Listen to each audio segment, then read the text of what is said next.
In the year 2000, artist Marco Evaristi presented Helena, which, among other things, consisted of 10 blenders with live goldfish swimming in each of them.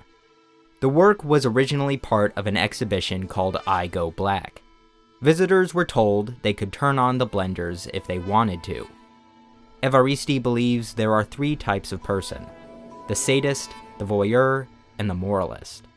If a person is a sadist, they will press the button on the blender because they are able to do so. If the person is a voyeur, they excitedly observe whether others will press the button.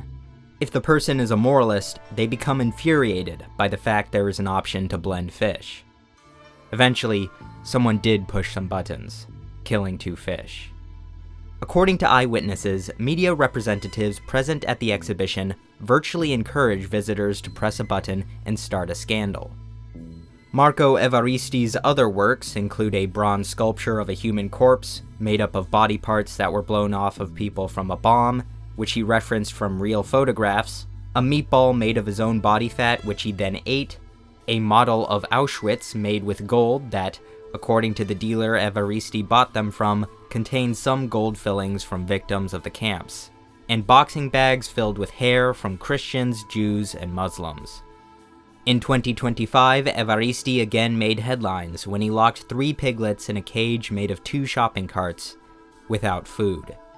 Alongside the work were paintings of slaughtered pigs dripping blood onto the Danish flag.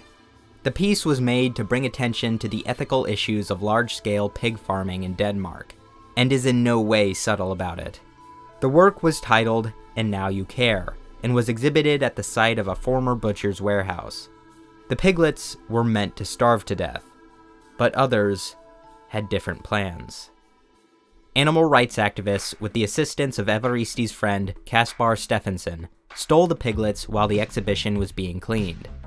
Evaristi later remarked, "I had to shut down the exhibition, so I was very disappointed when Caspar told me on Tuesday that he was involved in the theft. But then I thought about it for a few hours and realized that at least this way, the piglets would have a happy life." It's clear Marco Evaristi is kind of an edgy psycho, but he seems to understand human behavior very well. I do wonder if the piglet theft was part of the plan all along, and whether or not he actually expected anyone to turn on the blenders. That doesn't excuse the fact he put these animals in danger. Criticizing an immoral action by doing the immoral action still means you're doing the immoral action.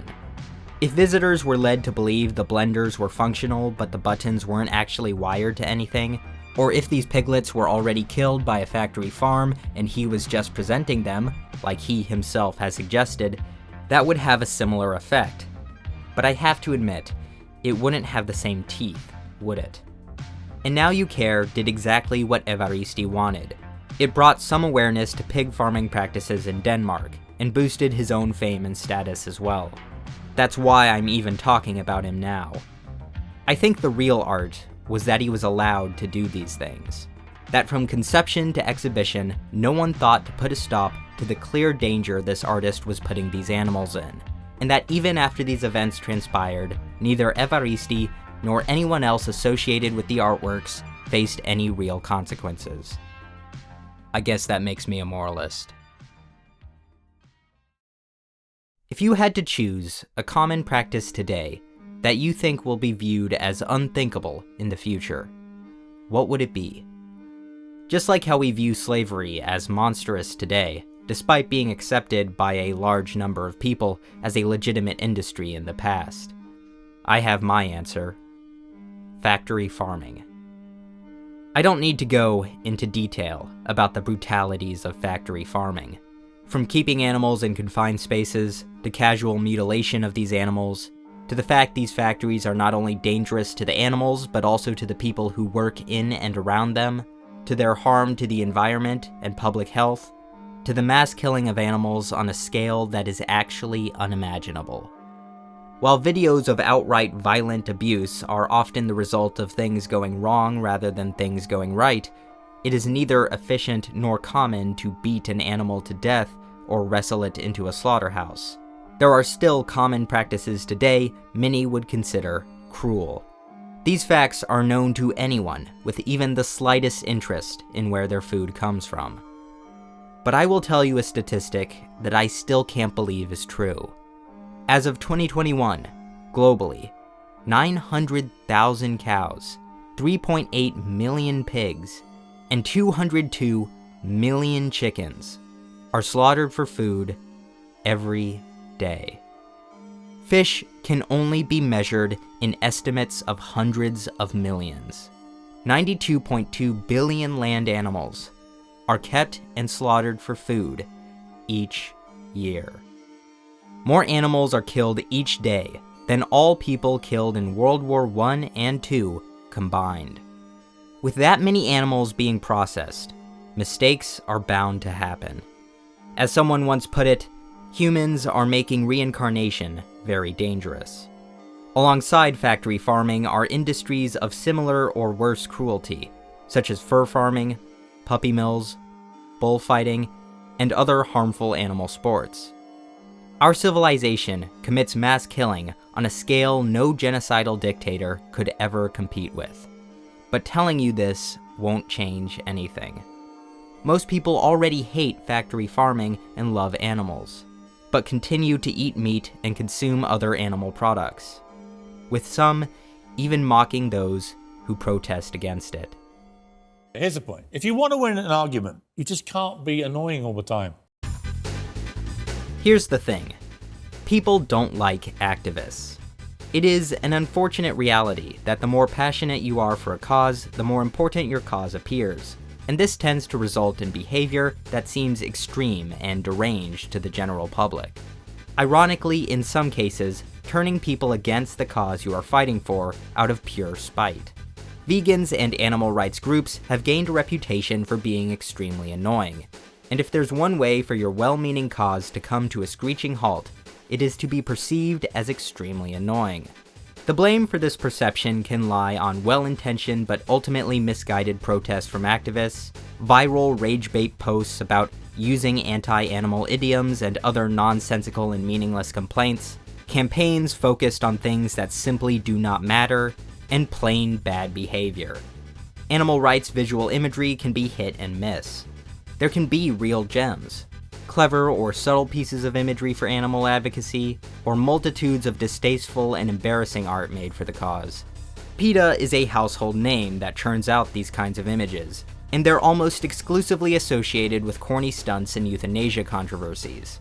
Sure, they may have made their animal activism well known, but at what cost?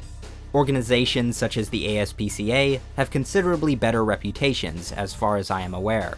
But I think the blame for the public perception of animal activists can be laid at the feet of something deeper. Excuse me for stating the obvious, but food is important.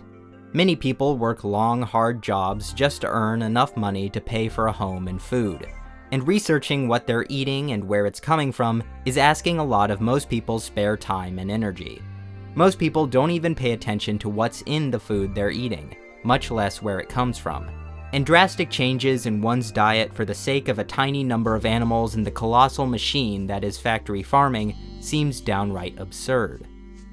Since it will be brought up, no, I am not a vegan. I have tried for the past few years to drastically reduce my consumption of meat, but I still sometimes eat meat. During this time, I've ordered and noticed more vegan and vegetarian options, pursued protein-dense alternatives such as tofu, beans, and nuts. I have usually eaten meat in my own home when someone else has bought it and they were just going to let it go to waste anyway. However, I'm not gonna lie to you, avoiding meat altogether kind of sucks. While there are more vegan and vegetarian options these days, these options are not everywhere. Without eggs and milk, baking anything sounds kind of impossible. It requires discipline to rarely, if ever, buy meat for myself, and if I'm at a nice restaurant and none of the non-meat options seem appealing, I'll probably get a nice salmon. No matter how you slice it, it takes considerable effort to avoid all animal products.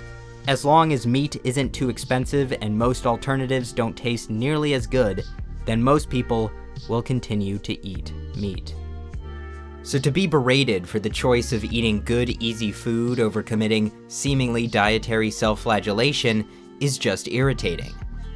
The entire livestock industry is held up by an enormous economic infrastructure that is supported from the top down and bottom up. It's like a freight train going 90 miles per hour. It would take either an extremely large obstacle or an extremely long distance for it to come to a stop. As Mark Bittman from the New York Times observes, the problem is the system that enables cruelty and a lack not just of law enforcement, but actual laws. Federal laws on animal cruelty only apply to slaughterhouses. On farms, they are only protected by state laws. While animal cruelty laws exist in all states, there are exemptions for normal farming operations, such as dehorning cows without pain mitigation. Did you know there are laws in some states that make it illegal to covertly film or take pictures inside of farms? So-called ag laws can make it a crime to not only secretly film, but also distribute media of the inside of farms. That's right. Your freedom of speech could be easily curtailed by the agriculture industry. If you want to stay informed on issues like this, you'll want to hear more about Ground News. Ground News is a service that adds context and transparency to the news we consume. For example, when I looked into why egg prices are still rising despite the bird flu outbreak slowing, I noticed that there were big differences in how the news was framed. Left-leaning outlets like Rolling Stone blamed Trump's economic circus. Center outlets like the Hindustan Times took a more neutral tone, pointing out that prices surged despite Trump's predictions. Meanwhile, right-leaning sources like the Washington Examiner focused on blaming Biden. Depending on where you look, the same event is framed to fit different political narratives. Ground News makes it easy to spot these patterns. I also like that I can follow specific topics like animal cruelty or agriculture, and get notifications about breaking news and blind spot stories that are over or underreported depending on the side. In a world where the problem isn't a lack of information, but an overload of it, Ground News helps you cut through the noise. If you want a clearer way to read the news, go to groundnews.com/solar. Click the link in the description or scan the QR code on screen. You'll get 40% off the Vantage plan to get unlimited worldwide coverage. This offer is for a limited time and exclusively through my link. I would like to thank Ground Beef? Nay, my friend, Ground News for sponsoring this video. In mainstream American politics, animal advocacy just isn't really discussed. I don't think I've ever heard a single political candidate in my lifetime ever mention trying to put regulations on factory farming, whether they're for or against. It just doesn't happen. The only thing that's come close to discussions about animal rights in mainstream discourse recently is, I kid you not, the execution of Peanut the squirrel. The closest thing to a discussion about animal products is the price of eggs going up. I feel like most people would be fine paying more for eggs if it came with the guarantee that they didn't torture the hens or shred all the male baby chicks, but that's never talked about. Considering the gravity of the issue we're dealing with, animal welfare should really be a major talking point, not something that is only discussed seriously inside circles and documentaries dedicated to the topic. The only thing that seems to actually change people's appetites is when they witness the slaughter and sometimes even the torture of animals in the process of making their food. Even the most cold-hearted meat eaters aren't able to control the emotional weight of seeing live animals brutalized. The problem is the way we harvest meat is deliberately kept out of sight. And why would anyone go out of their way to watch horrifying videos just to make themselves feel bad? It's a miracle that anyone is vegan or vegetarian at all. It's a miracle that there are those who want to know the truth. On a moral level, we have to accept that vegans and animal rights activists are completely correct. It just simply doesn't make sense the way our civilization treats animals. If you believe that animals should be treated with dignity and have rights, as is the case for dogs and cats, then the most morally consistent thing to do is to stop the mistreatment and unnecessary slaughter of all animals. I have never heard a cogent argument against this point. If we don't have a consistent moral principle for all animals, what is our guiding principle? Does might make right? In 2007, Guillermo Vargas, aka Habacuc, presented Exposición number 1. it would prove to be one of the most controversial artworks to ever exist. It consisted of a live, emaciated street dog he named Natividad, tied to the gallery wall with the words, "You are what you read," written on the wall in dog biscuits, just out of reach. The work also consisted of 175 pieces of burning crack cocaine and an ounce of marijuana, while a recording of the Sandinista anthem played backwards. It could not be determined how long the dog was tied up in the gallery. An anonymous email with pictures was disseminated that said the dog had died of starvation after 1 day at the exhibition. Some papers echoed this claim. The gallery director, however, reported that the dog was untied all the time except for the 3 hours the exhibition lasted, and it was fed regularly with dog food, until it eventually escaped. Vargas refused to comment on what actually happened to the dog. There was spectacular public outrage over the exhibit, with a petition calling for Vargas to be excluded from the 2008 Central American Biennial in Honduras, where he planned to recreate the work. Vargas himself also signed this petition. The work was inspired by the death of a Nicaraguan immigrant, Natividad Canda Mairena, who was attacked by a pair of Rottweiler guard dogs for 2 hours as media and authority figures looked on. The incident was recorded and broadcast by the media. Because of certain prejudices, a great number of Costa Ricans celebrated and made fun of the event. Vargas said the art piece pointed out the hypocrisy of people who cared so much about this one stray dog, simply because it was part of an exhibition, when most people ignore the plight of stray dogs every day. Even at the exhibition, no one tried to help the dog, paralleling Natividad Canda's situation. Vargas fed the public by stating Natividad dies in the artwork, without clarifying which one. He also criticized social media, which claimed again and again that the dog died of starvation without any real evidence. He considers the work a piece of post-truth art. 6 years later, Vargas obtained another dog and declared he would post a photo of the dog, named Axioma, every day until February 2nd, 2014, the day of the Costa Rican presidential elections. The blog would show images of the dog looking thinner and weaker, with each post paired with a State of the Nation report, an official state document that no one reads, even though it contains relevant information that should be of general knowledge, especially on issues of corruption and environmental damage. The media surmised that Vargas was planning to document the starvation of the dog and show its daily deterioration until Election Day. Vargas managed to make 3 posts before a tsunami of complaints took the blog down. The public outcry got to the point where the National Animal Health Service had to intervene and conduct an inspection at the artist's home. To their surprise, the dog was in good health. This was the same dog, and Vargas had indeed taken all those photos, but he had presented them in the reverse order. He explained he rescued the stray dog in 2010 and had documented Axioma's recovery. The whole thing was a media hoax. I managed to get in touch with Vargas and asked him a few questions. Interestingly, he is not vegan or vegetarian, but is an animal activist. These works prove to not only be about animal welfare, but on another level, about the media landscape on the internet. His main motivation was to open a discussion about the impact of media in critical thinking.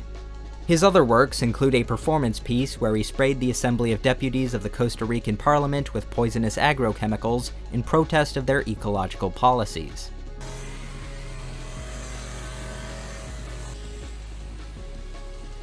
His current work is a collaboration with scientific researchers about the first dogs in America, and a paradigm shift in the understanding of early American cultures. This paper analyzes the role of the crab in early Mesoamerican, Lower Central, and South American culture, from its earliest years to the arrival of European colonizers.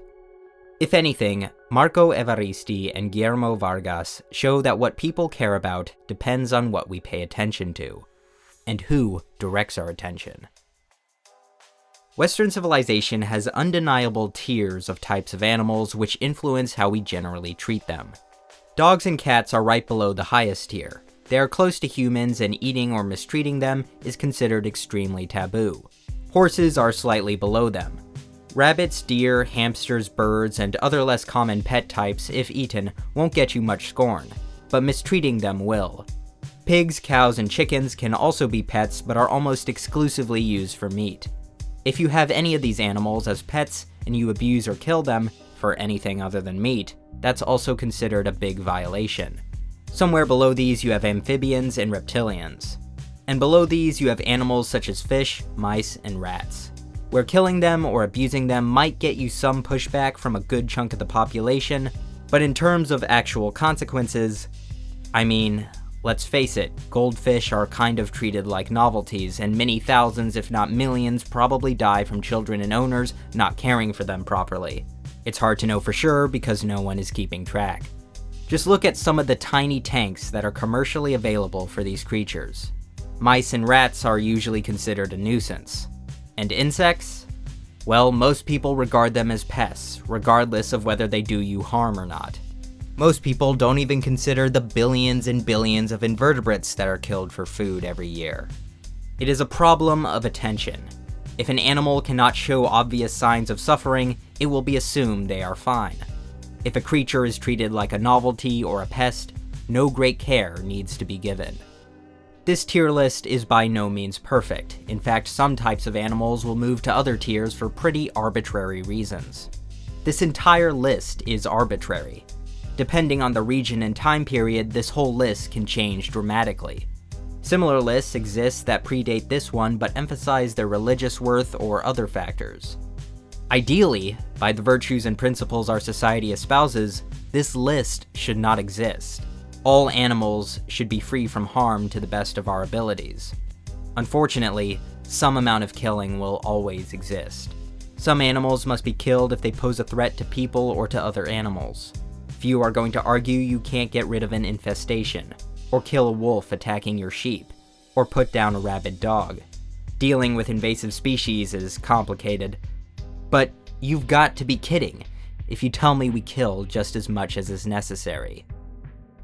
The common rebuttals against vegans and vegetarians consist of things like, it's expensive, it doesn't supply all the nutrients you need long term, we've bred these animals specifically for food, animals are sometimes killed in crop production too, animals kill each other in the wild, and animals suffer in the wild also. I can entertain that all these things are true, but I have to ask you, if you don't want to be vegan or vegetarian, is it so much to reduce your consumption of meat at all? Meat consumption in the US has increased by more than 100 pounds since the early 1900s. Americans eat more meat than 3 times the global average. Global meat production has increased 4 times since the mid-1960s, while the population has only increased by 2.5 times. I have observed many times people stuffing their fridge with all kinds of food, only to forget the stuff at the back and leave it to rot until it is thrown out. Food waste is a big consumer household issue. Restaurants and grocery stores are better at controlling this. No one is saving money from this. If anything, people are constantly losing money to food waste. I can't think of any other reason for this other than laziness, poor planning, and confusion about Best Buy dates. So much food is grown and harvested, so many animals are killed, cleaned, shipped, and bought, just to be thrown away. It's like some sort of nihilistic ritual about energy being collected and then released. It's maddening. Our society practices a sort of meat secularism.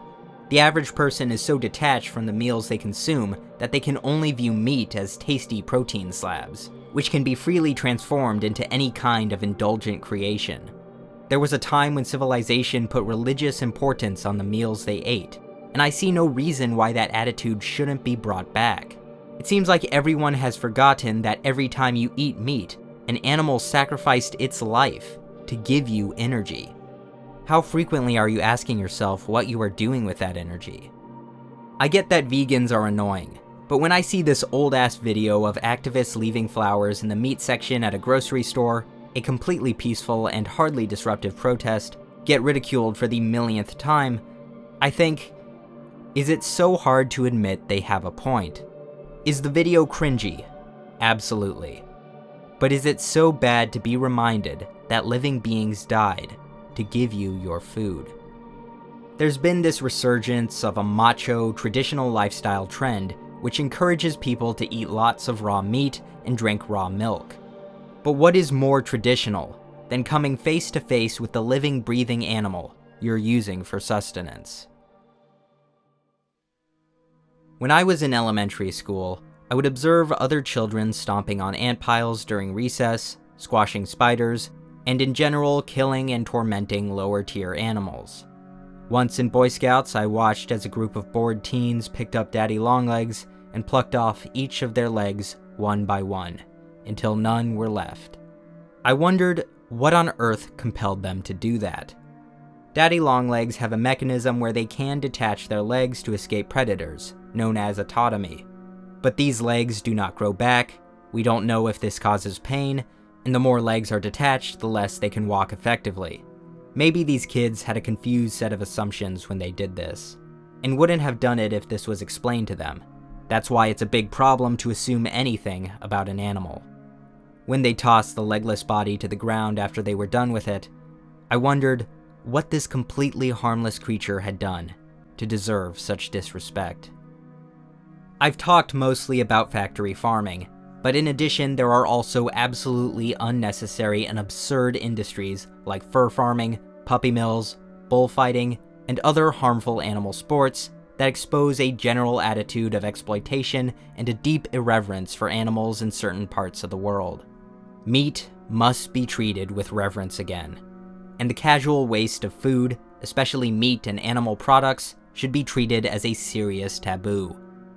It's not just the policies of a government, or the abuse of a few farms, but the entire way we think about meat, animal products, and animal welfare that needs to be changed. It's not just the US, it's global. I believe there can be points where emotions can be so charged that they can overcome simple economic incentives. It's clear when people's attention is put in the right place, incredible things can happen. In the past few decades, there have been significant changes in favor of the humane treatment of animals, and an increase in non-meat options at restaurants and grocery stores. The way I see it, if you cannot be vegan, be vegetarian. If you cannot be vegetarian, at the very least, try to reduce your meat consumption. See where that takes you. In the meantime, call your local representative and advocate for legislation in favor of the humane treatment of animals. I see no other way things change. While artificial meat may be viable in the future, there are so many more products we get from animals that I do not see a world without any animal slaughter becoming a reality for some generations. But the way these animals are treated now, the sheer quantity we kill and consume, tell me, do you think this is really the best we can do? Do you really think this is the best we can do? That train may take a very long time to slow down, but the longer we wait to put on the brakes, the longer it takes. The more you pay attention, the less they get away with. Animal advocacy is often seen as trivial. On the contrary, in terms of sheer numbers, factory farming and other animal-based industries are our greatest sin. It is a moral inconsistency in our civilization that must be confronted honestly. Human beings possess more power over more creatures on Earth than any other species. Whether we like it or not, we are the shepherds of Earth, and a species that does not care for the least of its earthlings does not deserve to be their shepherd. So, are we shepherds, or are we tyrants?